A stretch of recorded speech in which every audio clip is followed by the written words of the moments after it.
अस्सलाम वालेकुम students, I hope you all are fine. So आज हम स्टार्ट करेंगे 12th क्लास की कंप्यूटर का चैप्टर नंबर 3। तो चैप्टर नंबर 3 का हमारे पास नेम है object oriented programming in C++। Last जो 2 चैप्टर से वो हमारे थोड़े थ्योरेटिकल बेस थे। अब आगे थर्ड से ऑनवर्ड हमारी सारी प्रोग्रामिंग स्टार्ट हो रही है। ये हमारी प्रोग्रामिंग की थोड़ी बेसिक्स होंगी इस चैप्टर में और आगे फिर हम लोग प्रॉपरली करेंगे।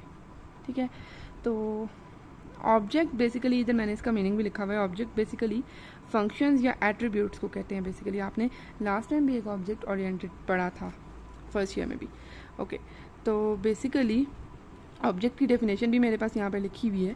Entities that hold some properties and perform activities are called object. जैसे कि ह्यूमन, चेयर, इन सब चीज़ों को हम ऑब्जेक्ट कहते हैं। कोई ना कोई एक्टिविटी कर रहे होते हैं ना, या कोई ना कोई इनकी प्रॉपर्टीज़ हैं कि ह्यूमन ऐसा है, ऐसा नहीं है। चेयर की क्या प्रॉपर्टी है, हम उसमें बैठ सकते हैं। ठीक है, अब डिफरेंट चेयर्स की डिफरेंट प्रॉपर्टीज़ होती हैं। जैसे प्लास्टिक की चेयर है या वुड की चेयर है, मतलब उसकी ये प्रॉपर्टीज़ है ना, तो ये हमारे पास क्या होता है, ऑब्जेक्ट होता है। तो अब C++ में हमारे पास बहुत सी प्रोग्रामिंग लैंग्वेजेस होती हैं। ठीक है, C++ क्या है हमारे पास, हम लोग जितनी भी सेकेंड ईयर में प्रोग्रामिंग पढ़ेंगे वो हमारे पास प्रोग्रामिंग लैंग्वेज C++ में पढ़ेंगे। लास्ट ईयर आप लोगों ने, मतलब लास्ट से लास्ट 10th क्लास में आप लोगों ने जब प्रोग्रामिंग पढ़ी थी तो आप लोगों ने C लैंग्वेज में पढ़ी थी, लेकिन इस दफ़ा हम लोग C++ में पढ़ेंगे। बस इसका सेंटेक्स और वो चीज़ें डिफरेंट हो रही हैं, बाकी जो अंदर बॉडी है वो तो सेम ही होती है सारी लैंग्वेजेस की।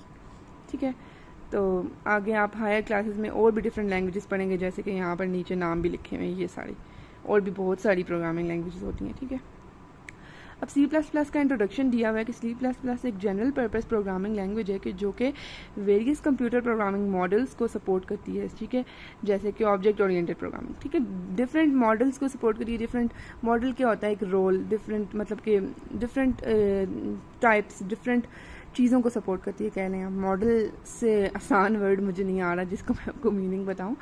तो जैसे कि हम लोग अभी इधर पढ़ रहे हैं ऑब्जेक्ट ओरिएंटेड प्रोग्रामिंग है, ऊप्स भी बोलते हैं इसको, हमने फर्स्ट ईयर में भी थोड़ा बहुत इसके बारे में पढ़ा था।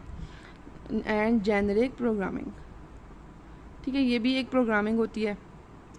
अभी इसका मतलब कि जिस तरह मैंने आपको बताया डिफरेंट मॉडल्स होते हैं, तो उनमें से ये 2 मॉडल्स ये भी हैं। हमारा चैप्टर इसके बारे में है, तो मैंने आपको इसके बारे में डिटेल में बता दिया। ठीक है, इसके बाद ये किसने बनाई थी, इट वॉज C++ जो है वो किसने क्रिएट की थी, बारजान स्ट्रॉस्ट्रप ने। ये इसका नेम है, आप याद रखिए करें, ऑब्जेक्टिव में आ जाता है। कब की थी, 1980s में। कौन सी प्लेस पे की थी, बेल लेबोरेटरीज में। अब मेन पर्पस क्या था इन सब चीज़ का, ऑब्जेक्ट ओरिएंटेड प्रोग्रामिंग लैंग्वेज का, वो ये मेन पर्पस था कि हम लोग अच्छे प्रोग्राम्स को ईजियर वे में लिख सकें, एक मोर प्लेजेंट एनवायरनमेंट में, और हर इंडिविजुअल प्रोग्रामर अलग अलग लिख सकता है। जैसे कि मैंने आपको बताया कि एक बंदे की पर डिपेंड करता है उसकी प्रॉपर्टीज़ पे, तो ये इंडिविजुअली एक पर्सन पे डिपेंड करता है। एक पर्सन को ऑब्जेक्ट हम कह रहे होते हैं इंडिविजुअली ह्यूमन, और ये ज़रूरी नहीं है कि एक लिविंग थिंग एक पर्सन हो, नॉन लिविंग थिंग एग्जाम्पल मैंने आपको चेयर भी दी है। ठीक है, कोई भी एक चीज़ के पे डिपेंड करता है, तो ये ज़्यादा अच्छे से काम करता है क्योंकि सिर्फ एक चीज़ पर डिपेंड कर रहा होता है, एक चीज़ पर काम कर रहा होता है, इंडिविजुअल होता है। ये नहीं होता कि सारों को घटे, क्योंकि जब आप किसी एक को अच्छे से काम करते हो तो वो ज़्यादा अच्छा होता है ना। अब हम कंप्यूटर प्रोग्राम, आपको पता है क्या होता है, कंप्यूटर प्रोग्राम में एक सेट ऑफ इंस्ट्रक्शंस होती है। सेट ऑफ इंस्ट्रक्शन क्या होती है, एक स्टेटमेंट। ठीक है, जो आपको एक स्टेटमेंट दी जाती है, एक सेंटेंस। ठीक है, एक डिफरेंट इंस्ट्रक्शंस होती हैं, यानी कि आपको एक काम दिया जाता है, एक स्टेटमेंट दी जाती है जो कि परफॉर्म करती है एक स्पेसिफिक टास्क। ठीक है, जब भी कंप्यूटर एग्जीक्यूट, एक स्पेसिफिक टास्क परफॉर्म करती है जब भी कंप्यूटर एग्जीक्यूट हो तब। ठीक है, और ये कंप्यूटर को बताती है कि कंप्यूटर को क्या करना है, यानी कि कंप्यूटर इसके बगैर कुछ नहीं कर सकता। जो भी कंप्यूटर काम करता है वो थ्रू दिस ही करता है कि प्रोग्राम उसको जो काम कह रहा है। कंप्यूटर में हर चीज़ जो है वो कंप्यूटर प्रोग्राम ही कंट्रोल करता है। एग्जाम्पल के तौर पे माइक्रोसॉफ्ट वर्ड हमारे पास एक प्रोग्राम है जो कि अलाउ करता है यूजर्स को वो डॉक्यूमेंट्स क्रिएट कर सकें। एक और एग्जांपल है स्काइप, हमारे पास ऐसा प्रोग्राम है जो कि यूज़ होता है कॉल्स करने के लिए फ्री ऑफ चार्ज। ठीक है, इस तरह। और ज़्यादा ये सारे प्रोग्राम्स किस में लिखे जाते हैं, English oriented high level languages में। English oriented high level languages ऐसी लैंग्वेजेस होती हैं जो कि इंग्लिश ओरिएंटेड होती हैं, हाई लेवल लैंग्वेजेस, और ताकि हम आम यूजर्स को भी आसानी से समझ आ सकें। ये सारी इनकी टाइप्स कौन कौन सी हैं, विजुअल बेसिक, पास्कल, जावा, C++, सी, पाइथन और भी बहुत सारी। तो ये सारी इंग्लिश में होती हैं, मतलब कि ताकि हम यूज़र्स आसानी से समझ सकें। जबकि जो लो लेवल प्रोग्रामिंग लैंग्वेजेस होती हैं वो होती हैं क्या कहते हैं, मशीन लैंग्वेज में होती हैं, जो कि सिर्फ कंप्यूटर अंडरस्टैंड कर सकते हैं, क्योंकि कंप्यूटर सिर्फ जो है वो मशीन लैंग्वेज अंडरस्टैंड कर सकता है। ये तो आप सबको पता है, एक बहुत बेसिक बात हो चुकी है कि ज़ीरोज़ और वन ही खाली वो अंडरस्टैंड करता है। तो इसलिए जो भी प्रोग्राम हम हाई लेवल लैंग्वेज में लिखते हैं वो ज़रूरी होता है, मस्ट होता है कि हम उसे मशीन लैंग्वेज में कन्वर्ट करें।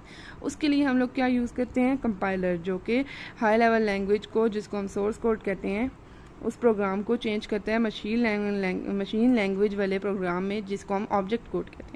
ठीक है, कन्वर्जन ऑफ सोर्स फाइल को ऑब्जेक्ट फाइल में कन्वर्जन करने को हम कंपाइलेशन कहते हैं, जो कि बाय कंपाइलर डन होती है। ठीक है, आपसे पूछा जा सकता है कंपाइलेशन क्या होती है, तो वो कंपाइलर से ही निकली है ना, तो यही चीज़ होती है।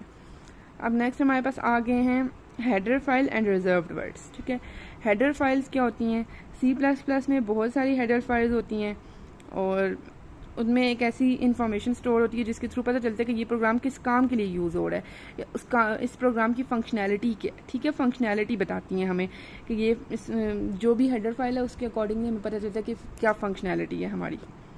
ठीक है, और इसकी .h एक्सटेंशन होती है, यानी कि हर हेडर फाइल जो है वो .h पे ही एंड होती है। उसके आगे एक उसका मेन वर्ड होता है जो भी जिस मकसद के लिए वो यूज़ हो रही है, और उसके साथ .h ज़रूर आता है लाजमी। ठीक है, अब एग्जांपल्स क्या है हमारे पास हेडर फाइल की, ये देखें, iostream.h, conio.h, math.h। math.h से हमें क्या पता चल रहा है कि अब जो प्रोग्राम हम लिखेंगे वो मैथ रिलेटेड होगा, उसमें मैथ्स वाले ऑपरेशंस होंगे। कोनियो और इन सब के मतलब आपको आगे जाकर पता चल जाएंगे। अभी मैं इतना आपको बता देती हूँ कि IO का मतलब होता है हमारे पास इनपुट आउटपुट, तो ये मतलब कि related to input output function होता है। इसी तरह IO स्ट्रीम का मतलब भी input output related to function होते हैं, और मतलब कि जितने भी बेसिक होते हैं उनमें इनपुट आउटपुट ज़रूर आता है। जैसे कि आपने 10th क्लास में पढ़ा था stdio.h या studio.h भी बोलते हैं उसे, लेकिन तो उसमें भी IO था, तो IO का मीन इनपुट ही होता है। ठीक है, बाकी हम आगे जब अगले चैप्टर्स पढ़ेंगे तो आपको इनके मतलब और भी डिटेल में समझ आ जाएंगे। ठीक है, अब मैंने मैथ का इसलिए आपको समझाया क्योंकि मैथ्स के बारे में आपको पता है मैथ्स में क्या पढ़ते हैं हम, तो मैथ्स रिलेटेड जब चीज़ें आएंगी तो वो प्रोग्राम में अगर हम मैथ्स रिलेटेड चीज़ें करनी होंगी तो हम उसमें हेडर फाइल कौन सी लगाएंगे, math.h की। ठीक है, अब ये फाइल्स इंक्लूड होती हैं स्टैंडर्ड लाइब्रेरी ऑफ C++ में। अब सवाल ये आता है कि लाइब्रेरीज़ क्या होती हैं, लाइब्रेरी क्या होती है। लाइब्रेरीज़ जो हम ये पूरी स्टैंडर्ड मेन लाइब्रेरी लगाते हैं ना, ये उसमें आती हैं, मतलब कि ये जो पूरी चीज़ है इसको हम लाइब्रेरीज़ कह सकते हैं। लेकिन अलग अलग से अगर हम डिफ़ाइन करें तो इसको हम लोग कहते हैं प्री प्रोसेसर डायरेक्टिव, और इसको हम कहते हैं नेम ऑफ हेडर फाइल। ठीक है, प्री प्रोसेसर डायरेक्टिव का भी इधर से पढ़ लेती हूँ, फिर मैं आपको एग्जाम बनाकर बताती हूँ कि ये कैसे मतलब डिवाइड हुआ है। ठीक है, प्री प्रोसेसर डायरेक्टिव यूज़ होती है इंक्लूड करने की हेडर फाइल। ठीक है, हर हेडर फाइल को इंक्लूड करने से पहले हम एक प्री प्रोसेसर डायरेक्टिव ज़रूर लगाते हैं, और वो हैश इंक्लूड ही होती है। ठीक है, बिफोर एग्जीक्यूशन। ठीक है, प्री प्रोसेसर, इधर इसका मीनिंग बहुत इजीली मैंने इधर लिखा हुआ है ताकि आपको इजीली समझ आए। प्री का मतलब होता है बिफोर, प्रोसेसर का मतलब होता है प्रोसेस जो काम कर रहा होता है वो क्या कर रहा होता है, एग्जीक्यूशन कर रहा होता है ना, तो एक before execution. Directive file are not be executed by compiler. ठीक है, तो ऐसी फाइल्स जो एग्जीक्यूशन से पहले यूज़ होती है उसको हम प्री प्रोसेसर फाइल कहते हैं, डायरेक्टिव कहते हैं। ठीक है, जो वो क्या होती है, हैश इंक्लूड। ठीक है, हेडर फाइल इंक्लूड करने से पहले लाजमी होता है कि हम प्री प्रोसेसर डायरेक्टिव लगाएं। कब, at the beginning of program, program के वेरी बिगिनिंग में हम सबसे पहले यही लगाते हैं। फिर preprocessor directive is not normal program instruction to be executed by CPU। ये कोई नॉर्मल प्रोग्राम इंस्ट्रक्शन नहीं होती है कोई जो कि CPU एग्जीक्यूट करता है, ये सिर्फ ये बता रही होती है कि हमारा प्रोग्राम अभी स्टार्ट हो गया। ठीक है, और बेसिकली जब भी हमें हेडर फाइल लगानी होती है, क्योंकि हेडर फाइल के बगैर भी प्रोग्राम नहीं स्टार्ट हो सकता, तो डिफ़ाइन करना होता है ना उसे एक फंक्शनल, तो इसलिए हम इस तरह से स्टार्ट करते हैं। लेकिन ये कोई इंस्ट्रक्शन नहीं होती कि जिसको CPU एग्जीक्यूट कर रहा हो। ठीक है, इंस्ट्रक्शंस वो होती हैं जो आपको नीचे सेट ऑफ स्टेटमेंट्स दी होती हैं प्रोग्राम के, आगे आपको डिटेल में समझ आ जाएगी। ये बेसिकली कंपाइलर के लिए एक कोड होता है कि वो एक हेडर फाइल इंक्लूड करे। ठीक है, हेडर फाइल इंक्लूड करने के लिए ये एक कोड होता है। ठीक है, अब सिंटैक्स क्या है हमारे पास प्री प्रोसेसर डायरेक्टिव का और हेडर फाइल को इंक्लूड करने का प्रोग्राम में यहाँ पर मेंशन है। मैं आपको अलग से बनाकर भी इसको बता देती हूँ। ओके, अब यहाँ पे मैंने कुछ एग्जांपल्स लिख लिए हैं, सॉरी। ओके, सबसे पहले एग्जांपल है ये वाली, हैश इंक्लूड iostream.h। ये जो हमारे पास ये वाले ब्रैकेट्स होते हैं इनको हम कहते हैं एंगल्ड ब्रैकेट्स, ग्रेटर देन और लेस देन। और ये भी हेडर फाइल में मस्ट इंक्लूड होते हैं। हेडर फाइल इंक्लूड करने से पहले ये दो हमें ज़रूर करने होते हैं, और साथ .h भी, मतलब कि हेडर फाइल अंदर जो भी हो पर बार उसका ये ज़रूर होता है, ठीक है। ये हर हेडर फाइल का एक सेंटेक्स, एक स्ट्रक्चर कह सकते हैं, ठीक है। तो ये हमारे पास हेडर फाइल है, ये प्री प्रोसेसर डायरेक्टिव। अब इसका मीनिंग भी मैंने यहाँ पे लिख दिया है। आईओ का मतलब होता है इनपुट आउटपुट, स्ट्रीम का मतलब होता है एक डाटा का सीक्वेंस, एक सीक्वेंस में डाटा करना। अब इनपुट आउटपुट रिलेटेड जितने भी होते हैं ना, इसमें वही आ सकते हैं, जैसे कि हम लोगों के पास सी आउट और सी इन की स्टेटमेंट्स लगती हैं। और आप लोगों ने पढ़ा था ना 10th में अगर कंप्यूटर, तो 10th में आप लोगों को इसको डिटेल्स में, अब जिन्होंने नहीं पढ़ा अगर 10th में कंप्यूटर, तो उनको आगे आगे जाते जाते आपको सब चीज़ें डिटेल में पता चलेंगी। लेकिन जिनको ज़्यादातर ने पढ़ा होता है क्योंकि, तो इसलिए मैं रेफरेंस दे देती हूँ ताकि पूरा समझाने से बेहतर है मैं थोड़ा सा बता दूँ। बाकी आप फिक्र ना करें, आगे ये स्टेप बाय स्टेप होता है। शुरू के चैप्टर में आपको बहुत सी चीज़ें लगेंगी कि ये हमें समझ नहीं आ रही, लेकिन जब आप अगले चैप्टर्स पढ़ेंगे तो उनमें उस एक वर्ड का जिसको आपको समझ नहीं आया था, उसकी डेफिनेशन नहीं समझ आ रही थी ना, उसका पूरा चैप्टर्स भी होते हैं, तो फिर आपको समझ आ जाता है। तो जो सी लैंग्वेज में हम लोग प्रिंट एफ की स्टेटमेंट लगाते थे उसको हम सी आउट कहते हैं, और जो स्कैन एफ की लगाते थे उसको हम सी इन कहते हैं। बेसिकली जब हम कंप्यूटर को कोई आउटपुट शो करनी होती है, जो हमने जब हम लोग प्रोग्राम करते हैं ना, तो प्रिंट करते हुए जो आउटपुट हमें शो करनी होती है वो हम सी आउट में लिखते हैं, ब्रेसेस डालकर ऐसे। और जो हमें इनपुट अपने पास स्टोर करनी होती है, कंप्यूटर अपने अंदर स्टोर करता है एज आ इनपुट, वो हम इधर, जैसे कि हमने जो वेरिएबल ऊपर डिक्लेयर किया होता है वो हम इधर स्टोर कर लेते हैं। तो ये हम इनपुट को कर रहे हैं ना बेसिकली स्टोर, तो इसलिए कॉल सी इन।